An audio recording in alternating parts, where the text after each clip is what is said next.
Hello, everyone. Europe is going to go down and it's going to drag the entire world economy down with it. My name is David Ruff, and we're going to be talking about all these stories today to help you know how to get through this crazy world, try not and lose as much, and maybe, if you're lucky, maybe make some money off of it. Let's try and help you as first and foremost, try to protect your home where you live. Now, let's get into a couple of the stories of the day, you guys.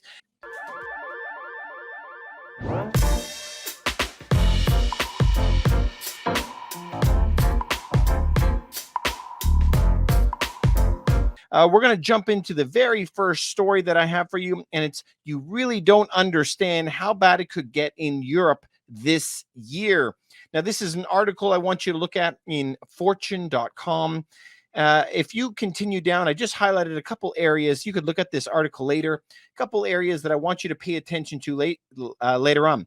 It says Western nations that once relied on energy supplies from Russia. It's the world's second largest natural gas producer, third largest petroleum producer. It has now not taking any Russian energy. Okay, they were completely cut off. Now, they have had a long-standing bet that they could continue to have cheap power from Russia, and now that has backfired. 40% of their natural gas comes from Russia, and now they don't have it anymore. So the cost is going to continue to go up and up and up. Electricity bills have tripled in many places. Our family that lives in the Netherlands are paying triple, quadruple the prices. As an example, it says some coffee shops were paying £2,000 for electricity and are now having to pay £7,000. Prices are absolutely bananas. And so what are they doing? They are going crazy with some bananas proposals right now to try to take over some things. Now look at this. It says it's going to be shutting down coal plants. Unbelievable. They're going to be reopening these coal plants. Can you believe that they're even going to be doing that with all the environmental things right now? They're also going to be taking over and restarting some of the nuclear plants. Also unbelievable. Third thing they're going to be doing is they're going to be going in and nationalizing the electric power grid. So what does that mean? They cannot afford it. Otherwise, the companies will go bankrupt. So if they go and nationalize the utility companies, that means they have to print a lot more money. They have to start pulling in public funds to save those companies to make sure that we have electricity. But that causes a lot more money printing, which and I know what that means. More inflation is going to be coming. All right, let's go back to the article, you guys. Again, go to fortune.com to read that article. Europe's manufacturing industry is heading to shut down. And you guys know that Germany is the king of all of that. And so if their power, meaning their natural gas and their electricity, is so expensive, they will not be able to produce any of the things that we're used to. So this is going to drag the rest of Europe into some very dangerous territory. On top of having no food, on top of having no electricity, now they're going to be losing their jobs as well in an environment where there's going to have to be a lot of money printing to keep going. So this is going to drag down a lot of the world because we're so intertwined now. This can cause some serious problems. Okay, so let's go to my second article I wanted to show you. Please go to visualcapitalist.com. And if you look at that, you're going to see all of the different oils that are being made by the entire world. Now, they're measuring this in British thermal units. So they're just showing you about how much oil is made. And if we look at it, the chart just explodes continually outward and outward like a pyramid, right? There is so much oil being made. Now, United States is very stable in how much oil that they have been making over the years. China has exploded upward, but remember, China imports so much oil because they cannot produce enough for themselves. We can also see a massive surge in Russian oil and natural gas, huge. And now that that entire block is going to be cut off the world supply, we're going to be into some serious, serious trouble. Where I live in Canada, it's a very, very small amount of oil that comes from Canada. But the big players are the United States, China, and Russia. And they are going to be dominating what we're going to be seeing over the next couple of years. especially if Russia pulls away. We're going to be into some trouble. What kind of trouble? If we go to the article, westernstandard.news, we're going to see there was an interview here with the former Bank of Canada, David Dodge. He was the governor, and he said a recession is imminent. What does he say? Dodge is faulting his successors at the Bank of Canada for giving forecasts that are not very helpful, because every time they speak, they just go, well, things are not so bad. Don't worry. We're gonna be on top of them. No need to panic, guys. We have everything under control.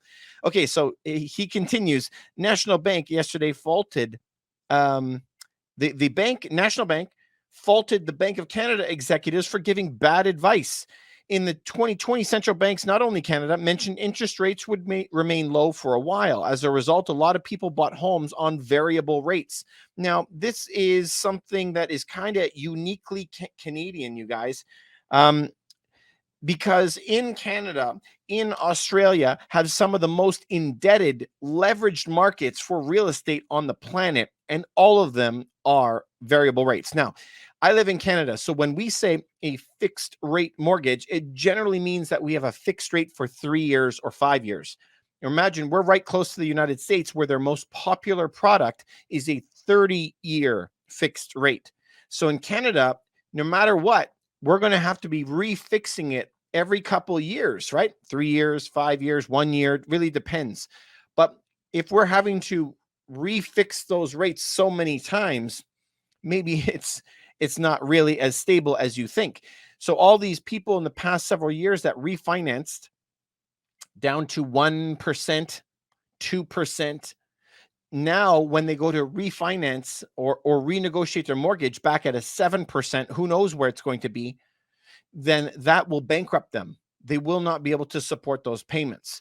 So what is lying, that wolf in sheep's wool is happening? It's just down the road. Now, I don't know the exact day, but we already know that season that people will not be able to afford those prices for sure.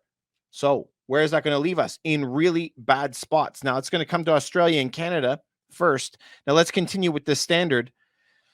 He was making fun of the Bank of Canada, saying, you know what? Inflation will be transitory. Whoops. Unbelievable. So, this is what the governor, David Dodge, was saying. All right, if we continue, it's not just the governors. Alphabet. So this is the guy from Google, the CEO, the parent company of Google and YouTube, is preparing for a sharp deterioration in the health of the economy. Please go look at the article on thestreet.com, thestreet.com, for you to check this out. All right, let's look at this article. This is the head of Google. Now, Google probably, arguably, has more information than the actual government does. Google, you have a conversation in your home and you're talking about kitty litter, and then all of a sudden, all the ads on your phone are popping up are about kitty litter. They know everything, right? Way more than what the government knows. So they're having some serious concern. He writes in the article, growth will have an impact on advertising revenues, which is its main source of income. Of course, if all the companies are shutting down, they're not going to have the money to pay for advertising. All right. He continues on a little bit below that the more that they're learning about the macro environment, the more danger they are. Let's get to that in a second. Google says he just canceled the next version of the Pixelbook laptop, dissolved the team responsible for building it. They know that something really bad is happening. The company has also made cuts in its tech incubator. It shut that down as well. He's telling his entire company, prepare minds for possible layoffs to come. He wrote, and this is the sentence I think is very important: the more we try to understand the macroeconomy, we feel more uncertain about it. And they need to make the company 20% more productive in order to survive. This is big news from a massive company that has more information than anybody. I mean, if you are not paying attention to these massive companies like Facebook, like Google, that are telling you that there's a massive financial hit coming and no one's paying attention. The central banks are telling us, even companies like Jamie Dimon, Bill Ackman, or Michael Burry are all telling us massive collapses are on their way. So listen, if these genius guys are telling us all of this and it's all in unison and we're walking around, just like, wow, it's a beautiful sunny day today. I mean, we're going to get smooshed, right? I don't want anyone to get smooshed, but listen, if those guys don't want to do anything and they're going to lose their house, I'm happy to go buy it for 50 cents on the dollar. No problem. All right, so let's jump back in to the next article I have for you. Now, this is the U.S. Federal Reserve. It's tightening the monetary policy and it's impacting Australian households. Now, why are we going to be talking about Australia? It's because Australia is very similar to Canada. They're, let's call them like twin brothers almost on the world stage. There's a lot of differences, but they're really, really close. They too have like 5-year fixed rate mortgages. They don't have the 30-year like they do in the United States. So I'm expecting to start to see 40-year mortgages come out to try to make things more applicable, more savings on people. Because what else are they going to do? They're trying to quash demand, and I can expect them to go to 40-year mortgages. But let's see. So this is going to say how it's going to affect Australia. But this is why I'm saying everything is so intertwined.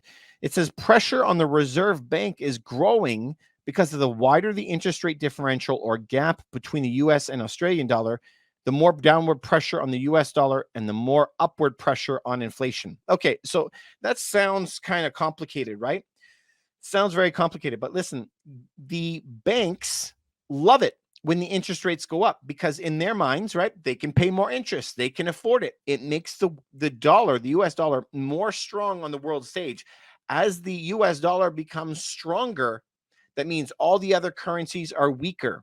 So if the US dollar becomes very strong and the Australian dollar is down and they try to buy anything from the United States, it's more expensive for them.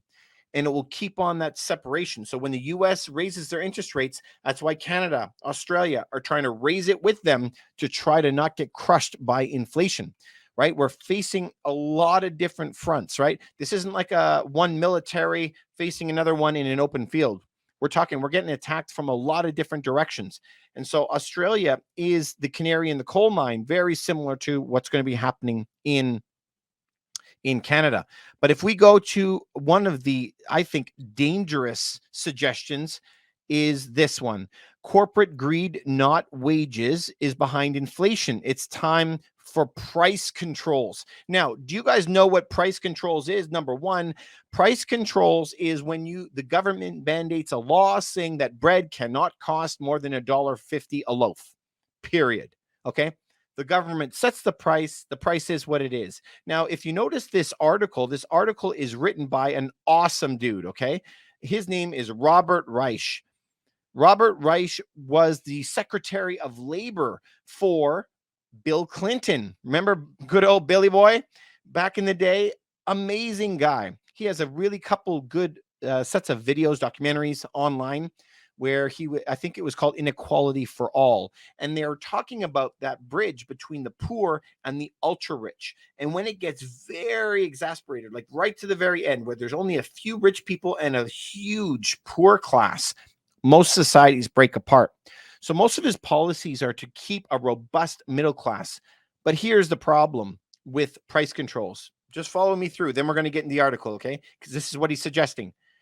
If we do have price controls and they lock the price in for bread at $1.50, the farmer is going to say, I can't make it for $1.50. Forget it. I'll stop even making any because it's going to cost me $3 per loaf to make a loaf of bread. I can't work at a loss. So he'll shut his plant down. But then the government comes to him and says, listen, buddy, we need the bread. Everyone needs to eat. You can't just shut it off. Okay, let's do a deal. The government will give you $1.50 and the public can pay $1.50, so we'll subsidize the bread so that you can get bread anyway. Where does the $1.50 that the government gets to pay them come from? They print it out of thin air. They invent the money, and that creates more inflation. So by that subsidy, they're creating even more inflation, which was the problem to begin with. It's this like doom loop, okay, that happens on price controls. If you want to look at the history of it, it's been around forever, for hundreds of years. Please do some research on it. Every time that they've had these governments step in with more regulation, price fixing, it ends up in disaster. So I'm going to leave that homework for you for later. But let's continue with Robert Reich. He's very cool. Corporations are making more money than ever. But I do have one thing I really like in this article. I'll show you. He mentions the companies are blaming tight labor markets, and they're causing wages to rise, and prices have to go up because of that. So they're blaming people and their jobs for inflation. But he says wage increases have not kept up with inflation. Very true. Paychecks are shrinking in terms of real purchasing power. So this is the difference: is what happens if you got a 2% raise this year, but we know that food is 10% more expensive and fuel is 10% more expensive. That means I'm backwards 8%. I lost 8. If I gained 2% and lost 10, I'm backwards. My paycheck is not going as far anymore. I'm sure you guys can all see that these days. So let's continue with what he's telling you. We have to look at the purchasing power. That's the main part. We need purchasing power. Why are grocery prices through the roof? He continues, because there are only 4 companies that control 85% of all of the food that comes out to North America. That is a big problem. Only 2 giant firms control the consumer staples. Only 1 company controls the nation's corn. That's a big problem. The airline industry went from 12 companies down to 4. That's a big problem. Wall Street now, instead of having thousands of banks, has 5 mega banks. Big problem. In Canada, we have the top 5 banks and like nothing else. Broadband is only covered by 3 companies in the entire United States. These are problems. Now, his solution, price controls can be a backstop, he mentioned. So that's limiting how much profit these companies can have. The current inflation emerging from the pandemic is analogous to the inflation after the Second World War, when economists advocated temporary price controls to buy time to overcome supply bottlenecks and prevent corporate profiteering. What does this all mean, you guys? So let's break that down. After the Second World War, hundreds of millions of people come home. Everybody needs to buy a house. Everyone needs a car right away. There was a massive supply problem. So they were saying put temporary price controls, lock the prices in until they had enough time to sort their crap out and build a lot of manufacturing plants so they can like make the food, make the cars, make everything that they needed. But that's always comes back to it. It's always supply and demand. And the whole idea of a government, that's what they're doing today, they cannot overnight create billions of loaves of bread or overnight create a billion cars or housing, like we're always talking about. They can't make hundreds of thousands or millions of homes. What they can do is create trillions of dollars out of thin air overnight, just by an email. So that is what they're doing, right? That's what they were doing for the past several years, creating massive inflation. But what they're doing now is trying to drive people out of the market by jacking up that interest rate. And you and I can see, I'm a broker in Toronto. We're selling homes every day and we're seeing home prices absolutely collapsing. So that's a big, big problem, right? All right, let's jump back into Mr. Robert Reich. By the way, I really like this guy. I just don't think that price fixing is something that works. What he's saying here, did you see, was that they need time to overcome supply bottlenecks. That, to me, is the main key, is how do we get more homes for more people? So we need 1 million homes in Canada, 5 million homes in the United States. Some people say 6 million. We need homes for people. The idea here, between bankrupting millions of people, putting them on the street living in a cardboard box so we can move the other people in, is crazy town to me. We need more houses for more people. That's what we need. So we got to build more houses. So the path that we're going down, to me, doesn't make any sense. I'm wondering if it makes any sense to you. It doesn't make any sense to me. Anyway, I'd love to know all your thoughts on this stuff, guys. Please leave me a comment below if you like this stuff. We have to be smart as we're going into this world. Inflation is probably going to be with us for several years as we sort out all the bottlenecks of supply, like Robert Reich is pointing out. Instead of depending on European goods, on Chinese goods, based on Russian cheap oil, We're not going to have that anymore, especially as the BRICS countries try to move away. That is going to affect our economies massively. We have to make everything back in North America, which means huge price increases in labor. This could take years to sort out. So the housing problem is probably going to continue for a while. We cannot build houses for a reasonable price right now. Labor is at crazy prices high. In addition, all the materials are double or triple what they were just a couple years ago. To go build a starter home now, the price would be astronomical. No builders are going to build it at that price and build at a loss, and we can't depend on the government to do it. We're going to have to let free market capitalism take over and try and solve that for us. We need a lot of property. So if you're in a big property now and they continue to raise those rates, we're actually in big danger of losing a lot of money on those homes. Starter homes is where it's at right now. So if you're in a starter home, it's probably good to stay in it. If you're in a large home, you got to be thinking about maybe selling that and buying it back in a few years at a lot cheaper price. Anyway, you guys, as you know, I'm always here for your health, wealth, and happiness. I want you to do well. I want you to crush it. We're coming up to a time where we're going to have some crazy, awesome deals. Stay safe. If you know anybody that this could help, please send it to one person. It would really help me out. Please remember to like and subscribe and follow this. It really helps out the channel. We want to get our message out to more people. I appreciate it. I'll talk to you on the next video. Thanks so much for sticking around. If you like that video, you might like this one and maybe something like that.